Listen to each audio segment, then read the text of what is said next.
Chennai RK நகர் தொகுதிக்குட்பட்ட கொருக்குப்பேட்டை, அம்பேத்கர் நகர் மற்றும் சுற்று வட்டாரத்தில் அதிமுக புரட்சித் தலைவி அம்மா கட்சி வேட்பாளர் மதுசூதனனை ஆதரித்து முன்னாள் அமைச்சர் மஃபாய் பாண்டியராஜன் பிரச்சாரம் மேற்கொண்டார்.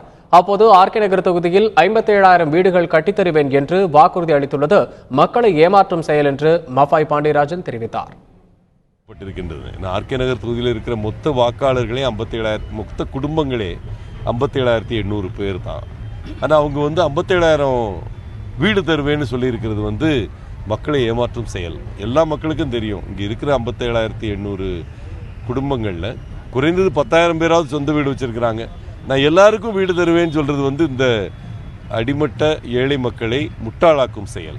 ஏன்னா நீங்கள் கொடுக்க வேண்டியது இந்த மக்களுக்காக. அதனால் இவங்க எல்லாரையும் கணக்கெடுத்திருக்கோம். நாங்கள் அவங்க எல்லாருக்கும் வெகு விரைவில் குடிசை மாற்று வாரியம் மூலமாக நல்ல குடியிருப்புகள் தரப்படும். அம்மா அவர்கள் தந்த வாக்குறுதியை வெகு விரைவில்